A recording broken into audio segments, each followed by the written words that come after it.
Okay. So the warning labels are supposed to be neutral and non-prejudicial. What's the problem with Bob Ferguson doing it then? Well, Bob Ferguson doesn't support the initiatives. This segment is brought to you by Eastside Weight Loss Clinic. I'm down 37 pounds on the program, and I lost most of that weight in just 2 months. There's no prepackaged meals, no counting calories, no drugs or injections. Schedule your free 15-minute consultation today at eastsideweightlossclinic.com. An update on the warning label case. So you might recall we had GOP Chairman Jim Walsh on the show last week to talk about a challenge to a state law that was passed by Democrats for the sole purpose of undermining the initiative process. So what Democrats passed is a law basically saying, hey, if there's an anti-tax initiative that makes it to the ballot, we have to put a warning label next to it to let voters know what they would lose, what the state would lose if you take this money away from them. Which is ridiculous, because if you're going to do that, then you to be fair, you would have to put a little excerpt saying this is how much money you'd save if you repealed this tax. But no, it's just about this will ruin everything, transportation, childcare, all this stuff would be taken away. We'd lose so much money. It's basically there to tip the scales. And Democrats would never have sent that through if they were running anti-tax initiatives. The only people who run anti-tax initiatives are conservatives. So that's why they're passing laws explicitly to undermine initiatives from the voters. Voters who are buried under all of these taxes, who want to repeal some of them. So Democrats are like, okay, we can't stop you from gathering enough signatures, although we tried. We tried to do that. That didn't work. So now we're just going to undermine you on the ballot. And Jim Walsh had taken this, and the state Republican Party sued over it. And basically says their argument was, twofold. One, they didn't think that the warning label law actually applied to the 3 initiatives that are going to be on the ballot in November. But the other issue they have is that's not fair. The Attorney General's office is the office that gets to decide the wording of these warning labels.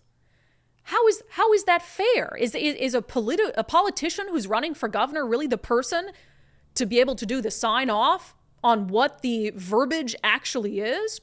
So anyway, Jim Walsh was in court on Friday and he lost. So these warning labels are going to be on the ballot in November next to the 3 initiatives: the initiative to repeal capital gains, the initiative to repeal the Climate Commitment Act, and the initiative to make the long-term care tax optional. This from our friends at the Center Square. Judge rules against Washington GOP challenge to warning labels on ballot initiatives. A judge in Thurston County Superior Court has rejected a legal challenge brought by Washington State Republican Party Chair Jim Walsh to Attorney General Bob Ferguson's ability to put warning labels on initiatives to the fall ballot.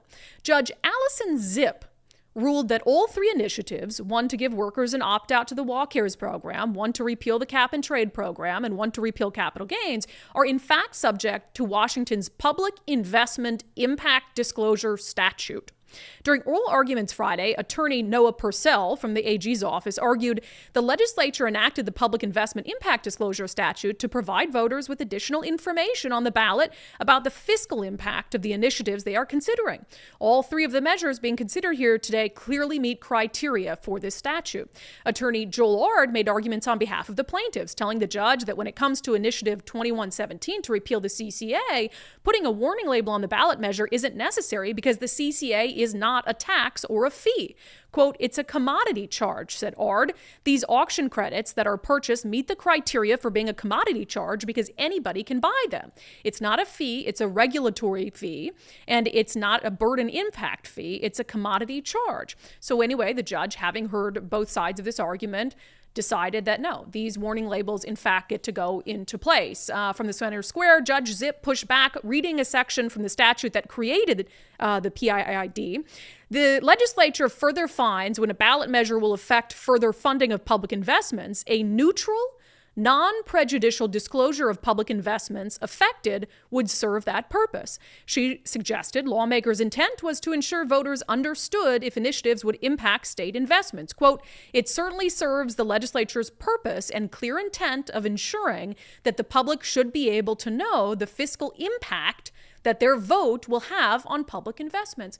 So this Judge Allison Zip, saying, yes, these warning labels ought to be on these initiatives. Gosh, her name sounded familiar to Nicole and I Allison Zip. And then we remembered a case we covered in August of last year where a bunch of juveniles and teenagers were in a stolen vehicle fleeing, hit an innocent driver. And then when the police in Thurston County tried to pull them over, fled from the vehicle, 2 of them hid in a porta potty. And then Judge Allison Zip said, go on home to your parents.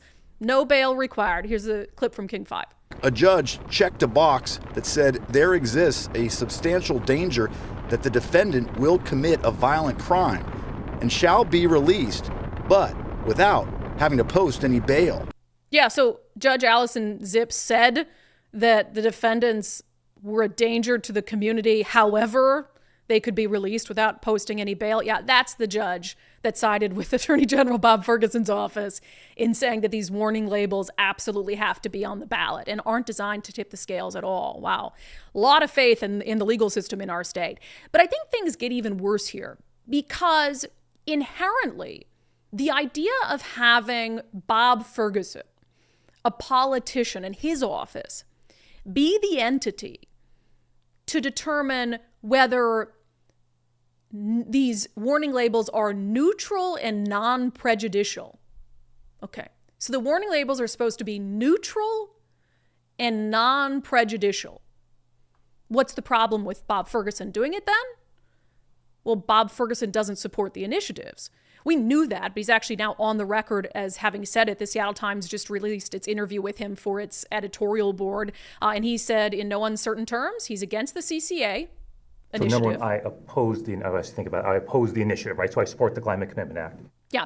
And he also said on camera that he is opposed to the initiative that would make long-term care optional. Like the Climate Commitment Act, is it perfect? No, but very few laws are when you first roll them out that are large, right? They're constantly being tweaked and improved, and that's the way I would approach something like that. Yeah, and we of course know that he's against the initiative to repeal the capital gains tax. So here you have a politician who's the sitting attorney general who is on the record opposed to these 3 initiatives. And now his office gets to decide on neutral, non-prejudicial language to put next to those initiatives on the ballot to tell Washington voters what their fiscal impacts would be. Yeah, our system is absolutely screwed. And the people who want these things, the people who politicians are supposed to be working for, have tried at every juncture to make it more difficult for the will of the people to prevail. I want it to be fair. This was never about, for me, allowing people to have a choice on these things. That's what it's about, plain and simple. Let's give people facts about these issues. Let's let them know how they're impacted by them. And yes, let's let them know how the state budget is impacted by them. And then let's let them make a decision that's best for them and their families. And however that winds up the day after the election, fine, I'll live with that. Because at least voters got to vote. But when you have one side doing everything it can to prevent voters from voting, harassing signature gatherers, failing to pass laws to protect signature gatherers, saying they're saddened by the initiative process, vilifying the initiative process, and now creating special laws to make anti-tax initiatives more difficult to pass at the ballot box. Tell me again how these people work for us. Tell me again how this, in this state, continues to be a government of the people, by the people, for the people. Because that is certainly not what I'm seeing.